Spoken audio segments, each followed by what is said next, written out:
안녕하세요. 조선부터 방산 또 에너지 관련된 업종을 담당하는 멘토 황대근입니다. 오늘은 삼성중공업 함께 살펴보도록 하겠습니다. 이 전일 급락세가 나와준 이후에 재차 반등하는 금일 흐름세를 보여줬다. 자, 이렇게 평가할 수 있을 것 같은데 이 조선 관련된 긍정적인 이슈들이 나와 주었습니다.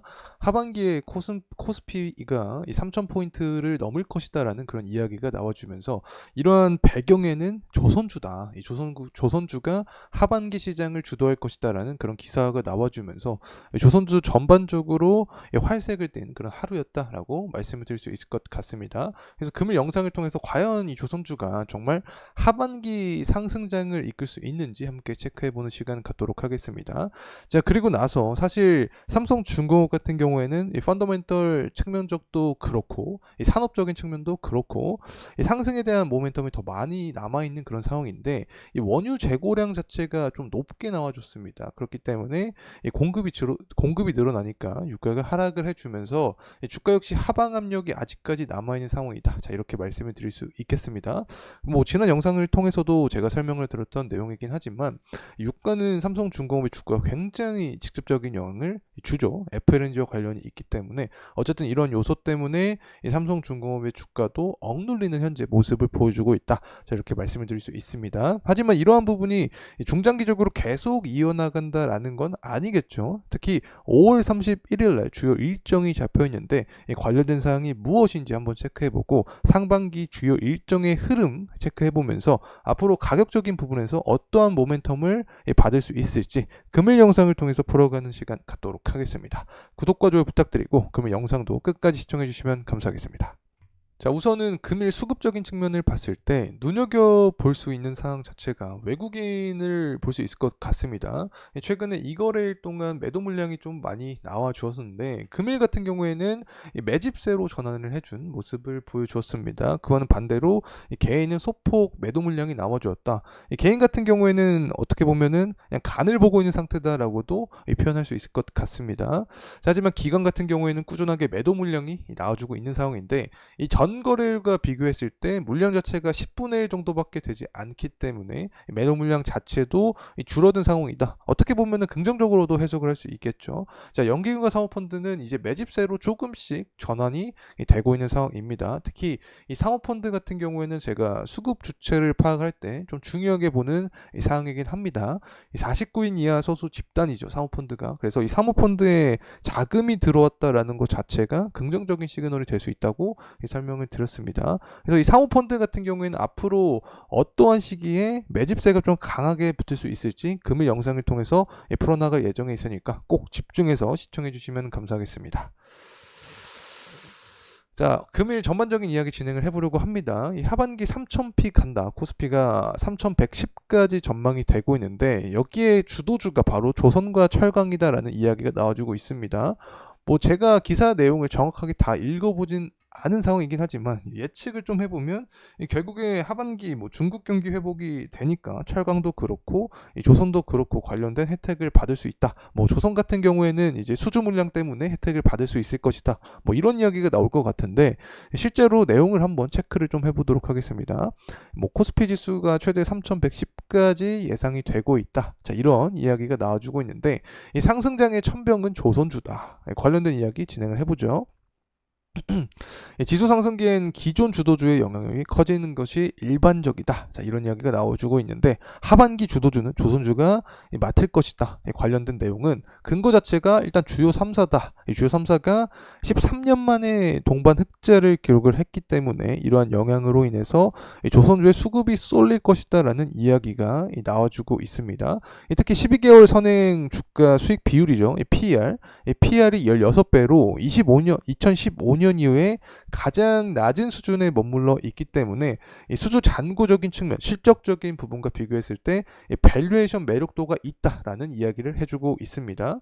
자, 그리고 철강 같은 경우에는 결국에 중국 경기 반등 때문에 상승할 것이다. 우리가 예상했던 내용이 그대로 나와주고 있습니다. 자, 그리고 KB증권도 마찬가지입니다. 전력 테마로 이제 반도체 장비주 그리고 조선 기자재주를 주목을 하고 있는 상태입니다.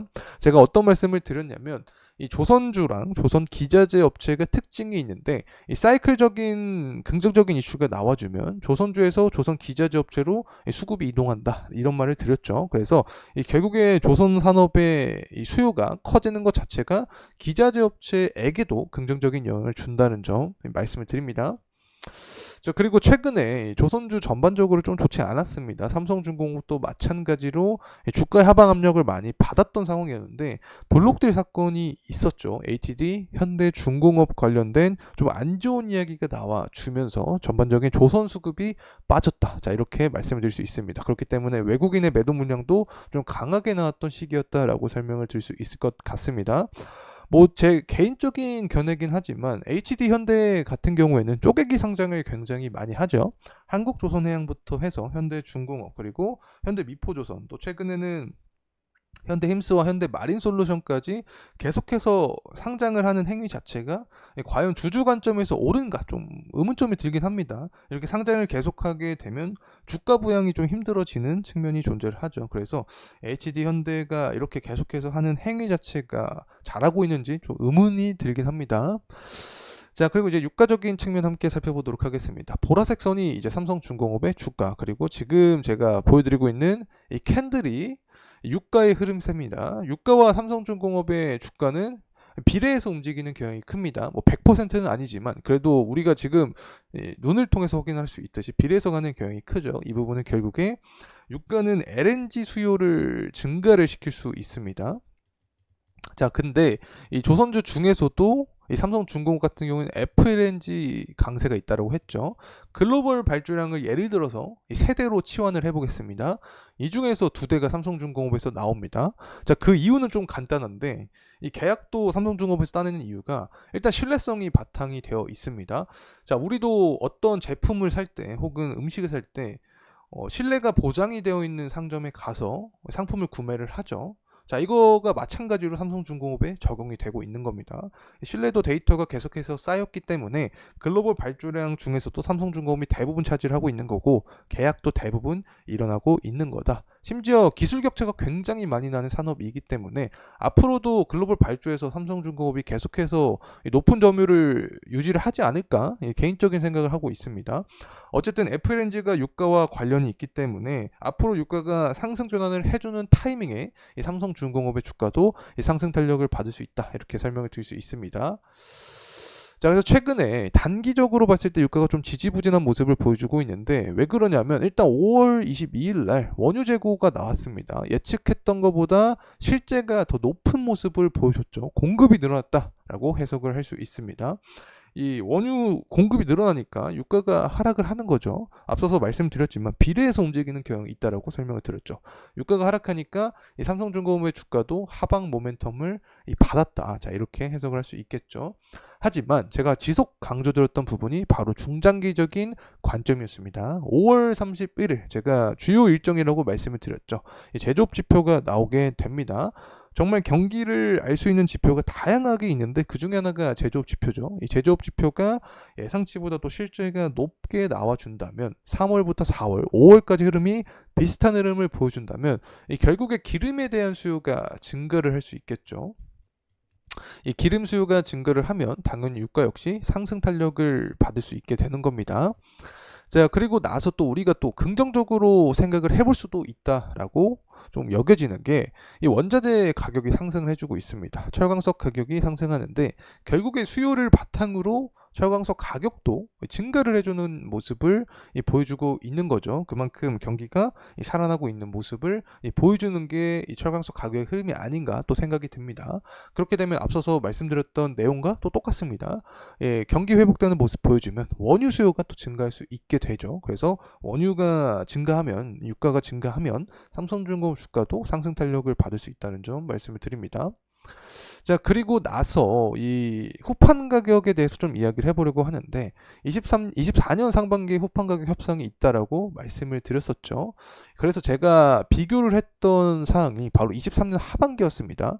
지금 철광석 가격과 비교했을 때 굉장히 괴리가 나는 구간이었죠. 근데 23년 하반기에는 이 조선사가 유리하게 끌고 갔습니다. 일단 수입산 후판 물량 자체가 증가를 하면서 조선사가 이 경쟁력에서 우위에 있었다. 이렇게 말씀을 드릴 수 있겠고, 지금과 어떻게 보면 또 비슷한 상황이긴 합니다. 지금도 수입산 후판 물량이 굉장히 많이 늘어난 상태입니다. 하지만 23년 하반기와 비교를 했을 때 철광석 가격은 떨어졌죠. 그렇기 때문에 조선사가 더욱더 유리하게 이끌어갈 수 있지 않을까 개인적인 생각을 하고 있습니다.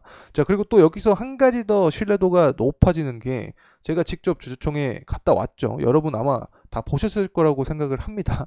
주주총회 갔다 와서 정말 질문을 굉장히 많이 했습니다. 그 중에 하나가 후판 가격이었는데, 담당자님께서 후판 가격 협상을 유리하게 끌고 갈 확률이 높다라는 말씀을 드렸었고, 구체적인 가격 안도 8,800원 정도 선에서 진행을 할 가능성이 높다라고 해주셨기 때문에 아직까지 전반적인 정세를 봤을 때도 긍정적으로 바라볼 수 있지 않을까 생각을 하고 있습니다. 자, 그리고 원달러 환율도 거의 4월부터 좀 꺾이는 모습을 보여주나 싶었지만 5월 15일을 기점으로 환율이 다시 한번 상승해주는 흐름세를 보여주고 있습니다. 그만큼 이 글로벌 증시 혹은 국내 증시까지 전반적으로 변동성이 있는 시장이다, 이렇게도 해석을 할 수 있겠고, 아직까지 리스크가 없어진 게 아니다라고도 해석을 할 수 있겠죠. 사실 이렇게 환율이 늘어나는 시기 자체는 코스피나 코스닥 증시에 좋지는 않습니다. 자금이 이탈하면서 증시가 하락할 수 있는 부분이기 때문에 좋지 않다라고 말씀을 드릴 수 있는데, 특히 조선주, 조선 기자재 업체들은 좋을 수 있다라고 제가 계속해서 강조드렸었죠. 이 수출하는 기업들은 이렇게 환율이 상승하는 국면에 수혜를 입을 수 있기 때문에 삼성중공업이나 다른 기타 조선주들은 긍정적인 이슈로 파악을 할 수 있다고 말씀을 드렸습니다. 자, 하지만 또 이런 입장이 있죠. 제가 영상을 통해서 지속적으로 강조드리는 부분이긴 하지만 삼성중공업 같은 경우에는 이미 환해지가 이루어졌다라고 말씀을 드렸었죠. 자, 환해지가 이루어졌기 때문에 환율에 그렇게 직접적인 영향을 받지 않는다라는 의견도 많이 나옵니다. 다 알고 있습니다. 환해지를 잘 하고 있는 거. 뭐 삼성중공업뿐만 아니라 한국조선해양, 하나오션 마찬가지로 환해지가 다 잘 돼 있습니다. 하지만 이 기업의 본질적인 부분이랑 또 주가랑은 다를 수가 있죠. 주가적인 측면에서 해석을 좀 하자면 수급을 이야기를 할 수밖에 없겠죠. 수급. 이렇게 환율이 높아지는 상황에서 수급, 다시 말하면 자본금 자체가 조선주로 좀 이동을 할 가능성이 높습니다. 그래서 이런 심리적인 부분에서 이 삼성중공업이나 다른 기타 조선주가 수혜를 입을 수 있다는 점 다시 한번 강조드립니다. 자, 이제 가격적인 측면 함께 살펴보도록 하겠습니다. 삼성중공업 같은 경우에는 유의미한 구간이 일단 전고점 구간이었죠. 이 전고점 구간을 돌파를 해주고 이 구간에서 재차 지지를 해주는 게 가장 베스트 시나리오가 될 수 있다고 말씀을 드렸습니다. 가격 안정화를 만들 수 있는 구간이고 밸류에이션이 한 단계 더 업그레이드 되는 구간이 될 수 있다고 말씀을 드렸었죠. 현재 이 구간이 계속해서 진행이 되고 있는 상황이다. 자, 이렇게 말씀을 드릴 수 있습니다. 뭐 제가 지난 영상들을 통해서도 삼성중공업 관련된 밸류에이션 측정을 좀 했습니다. 여러 가지 영상을 통해서 진행을 했습니다. 어쨌든 당시에 이 밸류에이션 측정 가격이 현재 구간에서 50% 가량 차이가 나는 구간이죠. 그만큼 아직까지 기업의 이 본질적인 측면을 봤을 때도 매력도가 남아있는 상태다라고 해석을 할 수 있겠습니다. 자, 그리고 조금 더 크게 월봉으로 함께 살펴보도록 하겠습니다. 월봉으로 봤을 때 제가 계속해서 강조드렸던 구간이 존재를 합니다. 이 구간을 돌파를 해주면 위에 구간은 매물대가 그렇게 촘촘하지 않죠. 그래서 이 강한 상승 모멘텀을 받을 수 있는 구간이 될 수 있다. 자, 이러한 상승 모멘텀에는 결국에 앞서서 체크했던 일정들이 있죠. 이 경기 지표도 잘 나와주면서 원유 수요가 탄탄하고 공급은 감소되는 그런 모습을 보여주면 유가 상승을 통한 삼성중공업 주가도 상승할 수 있게 된다. 자, 이렇게 말씀을 드릴 수 있겠고, 또 상반기 후판 가격 협상이 있죠. 이 철광석 가격을 제가 23년 하반기와 비교해서 말씀을 드렸습니다. 후판 가격 협상에서 또 유리하게 끌고 간다라는 이슈가 나와주면 주가 상승 모멘텀이 되겠고, 마지막으로 한 가지가 더 남아있죠. 바로 전쟁 리스크입니다. 이 전쟁 리스크가 계속되면 환율도 또 상승할 수 있게 됩니다. 왜냐하면 안전자산에 대한 수요가 증가를 하니까 달러를 많이 사는 거죠. 환율이 상승하게 되면 수급적인 측면에서 봤을 때 조선주로 수급의 이동이 발생할 수 있기 때문에 삼성중공업 역시 상승에 대한 흐름세를 보여줄 수 있다는 점 말씀을 드립니다. 특히 재무적인 측면을 보더라도 23년부터 24년, 26년까지 모두 매출과 영업이익이 우상향하는 전망을 하고 있고, 23년과 비교했을 때 26년 전망치는 되면 영업이익이 무려 4배가량 증가를 할 전망을 하고 있습니다. 특히 들으신 매각 대금이 2분기부터 반영이 되게 되면 실적은 더 강하게 개선이 될 확률이 높아지는 거고, 이 SK해운과 이 소송 건수가 있었는데 일회성 비용도 25년부터 쭉 반영이 된다. 이렇게 되면 당연히 재무 구조도 예측한 것보다 더 강한 개선세를 보여줄 수 있겠죠. 어쨌든 이러한 측면이 모두 반영이 될 때 삼성중공업은 앞서서 월봉으로 확인했듯이 그렇게 강한 이 상승 모멘텀, 이 구간을 돌파를 해주면서 강한 상승 모멘텀이 나와줄 수 있다는 점 말씀드립니다. 자, 이상으로 삼성중공업에 대한 영상 마무리하도록 하겠습니다. 금일 시간이 도움이 되셨다면 구독과 좋아요 부탁드리겠습니다. 감사합니다.